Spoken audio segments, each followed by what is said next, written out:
माधव गोविंद बोल, केशव माधव गोविंद बोल। हरि बोल हरि बोल हरि हरि बोल, हरि बोल हरि बोल हरि हरि बोल, केशव माधव गोविंद बोल, केशव माधव गोविंद बोल। हरि बोल हरि बोल हरि हरि बोल, हरि बोल हरि बोल हरि हरि बोल, केशव माधव गोविंद बोल, केशव माधव गोविंद बोल। सभी पुण्य आत्मा पूरी एकाग्रता से सुनिएगा। हम लोगों को हर जन्म में गुरु मिले हैं, हर जन्म में गुरु मिले हैं, लेकिन हमने आज तक शरणागति नहीं की। अगर कर लेते तो आना जाना बंद हो जाता। हमने शब्दों से शरणागति की, जैसे भगवान की प्रार्थना शब्दों से की, आरती गा रहे हैं शब्दों में, भाव नहीं है, अंदर भाव नहीं है। अंदर भाव कब पैदा होता है? जब परिवार में जूते चप्पल लग रहे हो, तब भगवान के प्रति थोड़ा सा भाव आ जाता है, तब गुरु के प्रति थोड़ा सा, वो भी तनिक।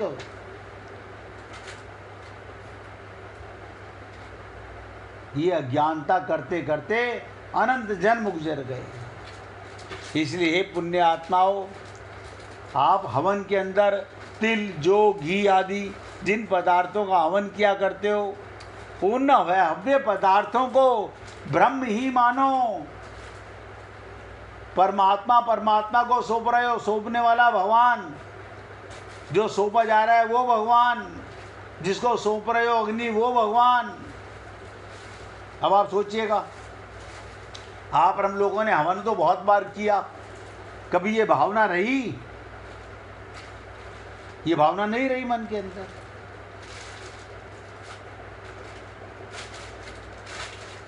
यज्ञ का मतलब ही यही है कि प्रत्येक कर्म हमें यज्ञ की तरह करना है, भगवान के निमित्त करना है।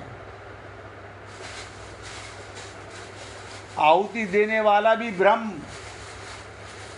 जिसमें आहुति दी जा रही है वो अग्नि भी ब्रह्म, और जो आहुति देना रूप क्रिया भी हो रही है वो भी ब्रह्म। देखो कमाल की चीज, सामग्री भी ब्रह्म, देने वाला भी ब्रह्म, लेने वाला भी ब्रह्म, वो पात्र भी ब्रह्म, वो अग्नि भी ब्रह्म।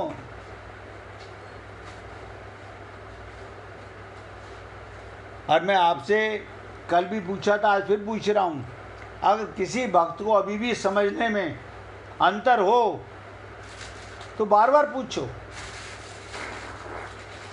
खाली सुन के मान मत लेना। मानो तो पूरे विश्वास के साथ मानो कि आज के बाद हमारा प्रत्येक कर्म भगवान के निमित्त होगा। पाप पुण्य खत्म,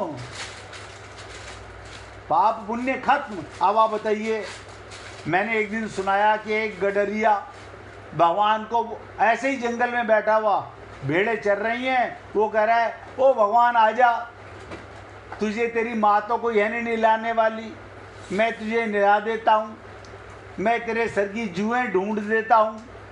अब आप बताइए, आप कहेंगे ये कौन सी प्रार्थना है? भगवान इससे प्रसन्न है, वो पंडितों की प्रार्थना से प्रसन्न नहीं है। जो पंडित लोग मंदिरों में बैठ के घंटा बजा रहे हैं वो भगवान सुनते भी नहीं। अंदर की घंटी तो बजी नहीं। ये छल कपट छिद्र भगवान को पसंद नहीं है। भगवान भाव के भूखे हैं। कन्हैया को उनके बाल सखा खेलते हैं, हरा देते हैं, और भगवान श्री कृष्ण को घोड़ा बना करके उन पे चढ़ के उनके पेट में दुलत्ती मारते हैं, भगवान से रूठते हैं, कन्हैया से। लेकिन आप और हम लोग नहीं समझ पा रहे। और मजे की बात ये, लोगों ने क्या कर रखा है, नहीं वो हमारी पुरानी आदत है, वो छल कपट तो हम करेंगे। इसका मतलब जो छल कपट भी करेगा, सत्संग भी सुनेगा, इसका मतलब वो यज्ञ नहीं करेगा, कर्म योग नहीं करेगा, वो वही जो अब तक पाप करता आ रहा था वो करता रहेगा। मैं तो कह करके श्लोक से आगे बढ़ जाऊंगा। अब हमारा मन क्या क्या, नहीं ठीक है उन्होंने बोल दिया, वो ठीक है अपनी बात उनकी, लेकिन हमारी ममता तो हमारी है। ऐसे कैसे हो सकता है? अपने और पराये में अंतर ना हो। अपना अपना होता है, पराया पराया होता है। मेरा शरीर मेरा होता है, दूसरे का शरीर दूसरे का होता है। ये खोपड़ी में जब तक पाप भरा रहेगा, किसे धोखा दे रहे हो? यही हमारी बुद्धि अंदर से डिसीजन लेती रहती है।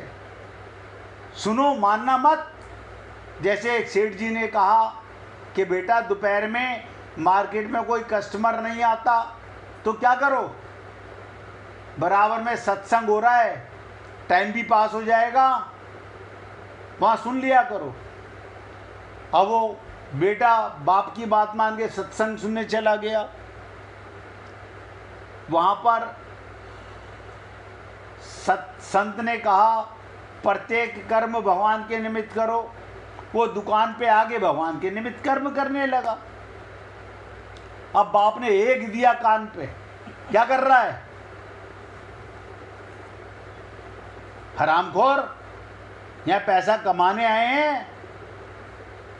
बोले फिर आपने सत्संग में क्यों भेजा था? बोला तो टाइम पास करने भेजा था, टाइम पास करने के लिए। अब आप सोचिएगा सत का संग कैसे होता है।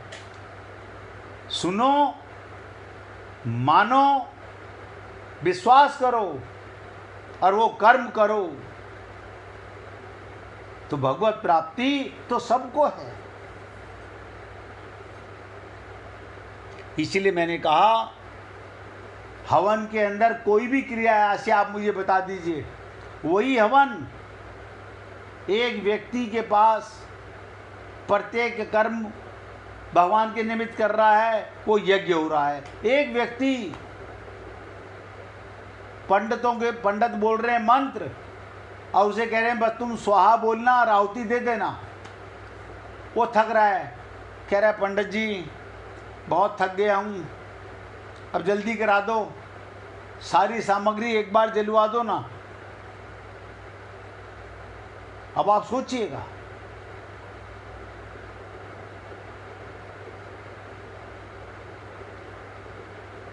मैं तो रोज देखता हूँ जहाँ जहाँ ये सब हो रहे होते हैं, जहाँ हम रहते हैं वहाँ पर हर रोज यज्ञ हो रहा होता है, लेकिन मैं कहता हूँ प्रत्येक कर्म यज्ञ क्यों नहीं हो रहा? जैसे हवन करने वाला पुरुष, ध्यान दीजिएगा, यानी यहाँ पर हम लोग, और जिस हाथ से दे रहे हैं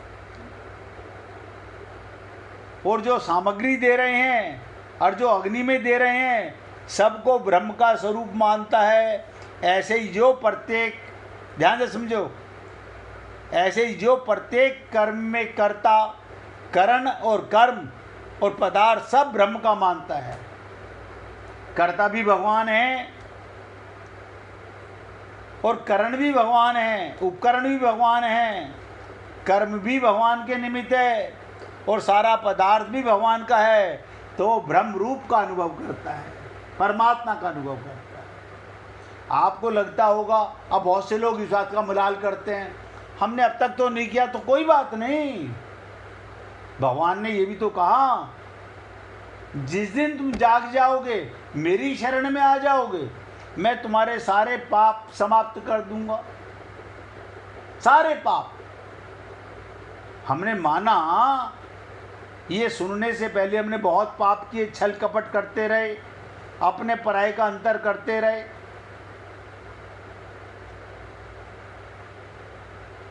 लेकिन आज तो जाग जाओ। अब आज के सुनने के बाद 2 दिन तो याद रहा, तीसरे दिन वही ढाक के 3 पात। अब पति कह रहा है, अब पिताजी कह रहे हैं, अरे तो बाबा मन तो तुम्हारा है, बुद्धि तो तुम्हारी है।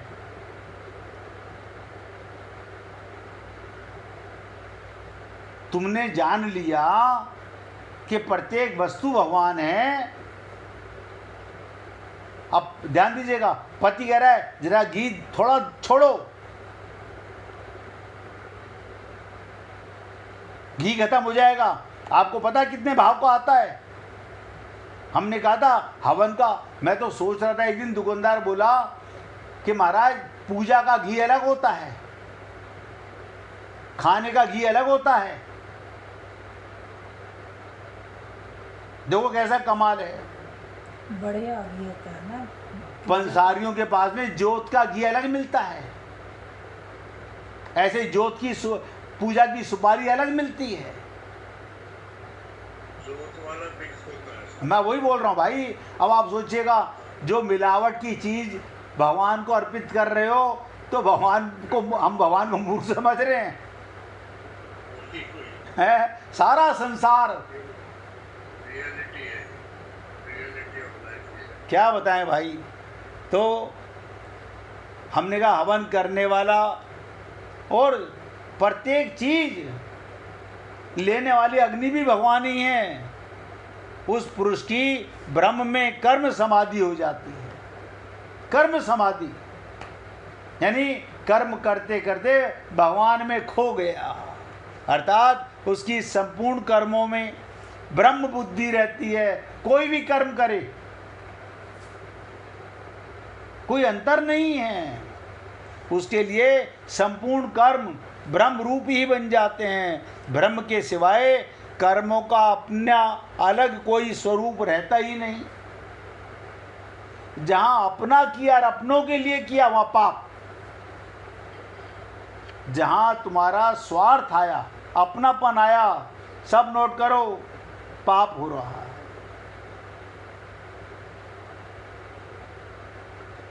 आज जाग जाओ। भगवत प्राप्ति कठिन नहीं है, इसलिए ब्रह्म में ही कर्म समाधि होने से, ब्रह्म में ही, परमात्मा में ही कर्म समाधि होने से, जिसके संपूर्ण कर्म ब्रह्म रूप ही बन गए, उसे फल के रूप में परमात्मा ही मिलेंगे,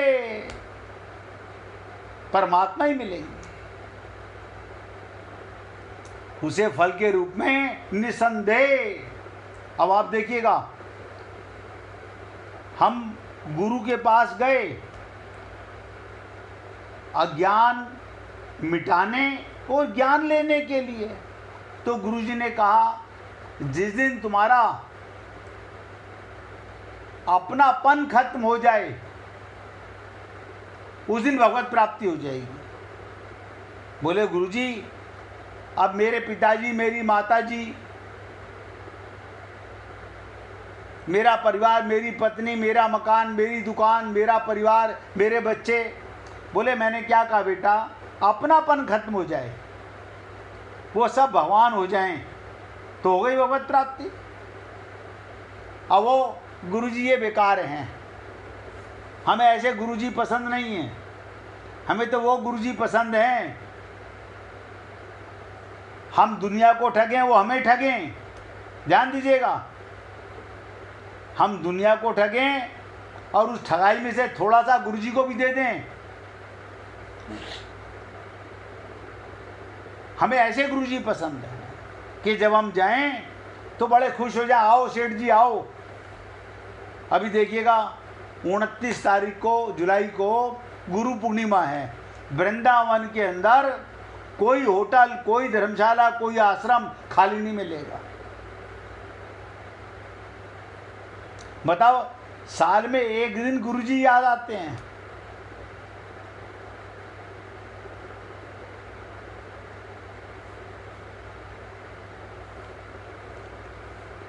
उसे फल के रूप में निसंदेह ब्रह्म की ही प्राप्ति होगी। परमात्मा के निमित्त जो कर्म करोगे परमात्मा मिलेगा। परमात्मा को छोड़ के कुछ करोगे तो परमात्मा नहीं मिलेगा।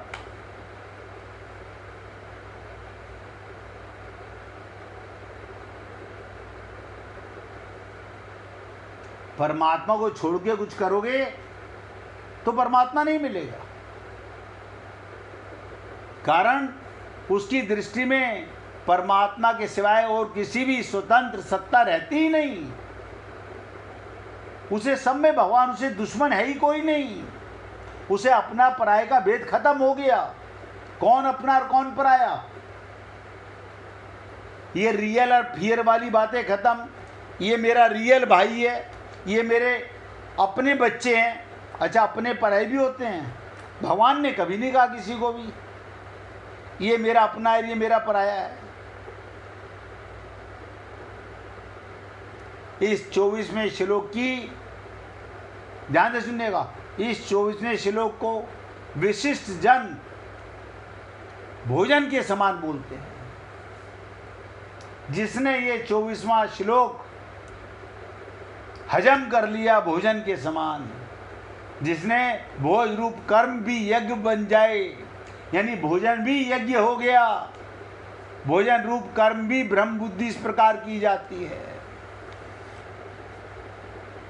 बड़ा कठिन है, और मैं कहता हूं इससे ज्यादा सरल कुछ नहीं है, कुछ नहीं है।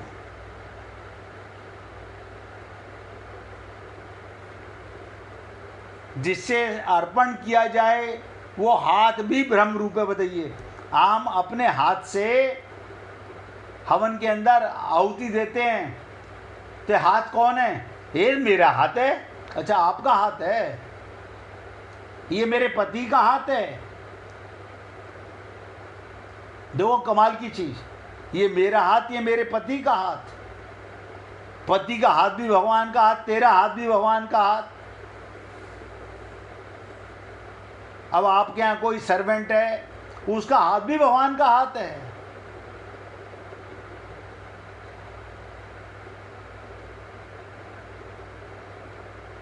इसे कहते हैं सर्वतः पाणिपादम ततः। भोजन के पदार्थ भी ब्रह्म रूप हैं। जितने भी पदार्थ हैं भोजन के, सब भगवान हैं। भोजन करने वाला भी परमात्मा है। जठाग्नि भी, ध्यान से सुनो, आपके पेट के अंदर जो चक्की चलती है, जो हजम करती है, वो भी भगवान है। भोजन करना रूप क्रिया अर्थात जठाग्नि में अन्न की आहुति देना रूप ब्रह्म है। अब देखिएगा, आप हवन में जैसे सामग्री देते हो, ऐसे खाने को अपने पेट में डालते हो, आपको अंदर नहीं पता चलता। वो अग्नि है, जठाग्नि है। इस प्रकार भोजन करने वाले मनुष्यों के द्वारा प्राप्त करने योग्य फल भी ब्रह्म ही होता है। जो व्यक्ति जब मुख में भोजन रखो तो ये मान के चलो परमात्मा भोग लगा रहे हैं। आत्मा भोजन नहीं करती। सब कुछ भगवान है, ये शरीर भी ब्रह्म है। इसलिए इन बातों को समझना, जानना और मानना। सुनते तो हैं, लेकिन याद रखना, ये कितने दिन याद रहेगी हमारे को बातें। आप अपने प्रीतम परमात्मा की शरणागति करके, जिनको आप अपना गुरु मानते हैं उनकी शरणागति करके संकल्प करोगे तो याद रहेगी। जैसे विवाह करके, ध्यान से सुनिएगा, विवाह करके पति सालों दूर चला जाए लेकिन खोपड़ी में रहता है वो मेरा पति है, वहाँ गया हुआ है। ऐसे ही अब आज आपको एक विशेष बात बता रहा हूँ, पहले भी कई बार बताई है, मन बुद्धि का विवाह गुरु के साथ करना होगा। ये तन का विवाह शरीर के पति के साथ, मन बुद्धि का विवाह समर्पण गुरु के साथ, तब ये समर्पण करना आएगा, शरणागति करनी आएगी। फिर आपका मन में तेरे मेरे का भाव आना बंद हो जाएगा।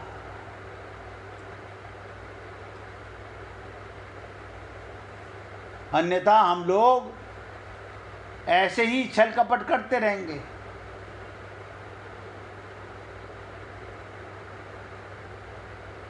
अगर ये बातें जीवन में उतर जाएं तो भगवत प्राप्ति कठिन नहीं है। भगवान भाव से मिलते हैं, भाव से। एक कथा सुन लीजिए, फिर आगे चर्चा करेंगे, इसी श्लोक की मार्मिक बात करेंगे। एक ब्राह्मण था जो भगवान को भोग लगाए बिना खुद कभी भी भोजन नहीं करता था। हर दिन पहले गोपाल जी के लिए खुद प्रसाद बनाता और भोग लगाकर फिर स्वयं, उसकी पत्नी, एक छोटा बेटा, तीनों गोपाल जी का प्रसाद पाते। बेटा, पिता जो हर रोज ठाकुर जी की सेवा और उनकी भोग आदि लगाने की पूरी क्रिया बड़े मनोयोग से देखता था। बेटा देखता पिताजी कैसे मन का योग, मनोयोग देखता था कि पिताजी किस प्रकार भोग गोपाल जी को निवेदन करते हैं। लाला प्रसाद पाओ और पर्दा लगाकर बाहर आ जाते हैं। एक दिन ब्राह्मण को किसी काम से शहर की तरफ पत्नी के साथ जाना पड़ा। उसने अपने बेटे से कहा, आज तुम ठाकुर जी का ख्याल रखना और जैसे भी हो, ध्यान से सुनो, ठाकुर जी को कुछ बिना बनाकर खिला देना। बेटा बोला, ठीक है पिताजी, मैं जैसा आप कह रहे हैं वैसा ही करूँगा। माता पिता शहर की तरफ चले गए। बेटे ने कभी कुछ ना बनाया था, ना उसे कुछ बनाना आता था। उसने जल्दी जल्दी से स्नान किया,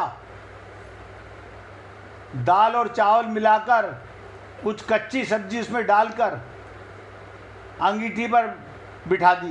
ध्यान से सुनिएगा, डाल के अंगीठी पर बिठा दी और ठाकुर जी को स्नान कराकर पोशाक आदि बदलकर आरती कर दी।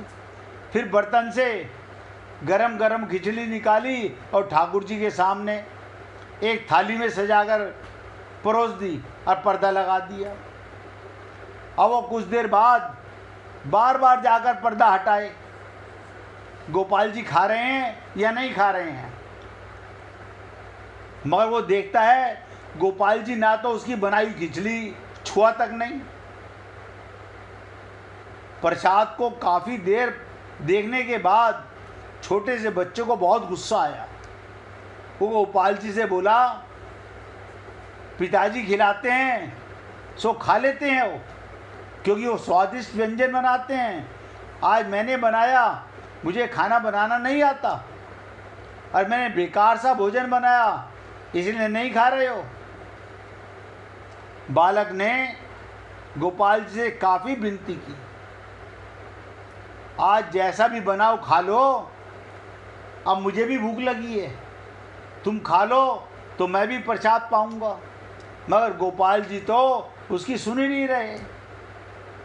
जब उस बच्चे का धैर्य जवाब दे गया और उसे रहा नहीं गया, वो बाहर से एक सोटा उठा लाया और जोर जोर से चिल्लाने लगा, खाते हो या भी सोटे से लगा दूँ दो चार। ये कहकर फिर पर्दा लगाकर बाहर जाकर बैठ जाता है। शायद इस बार गोपाल जी खा लेंगे। अब की बार वो फिर झांक कर देखता है, उसके द्वारा परोसी सारी खिचड़ी गोपाल जी खा गए।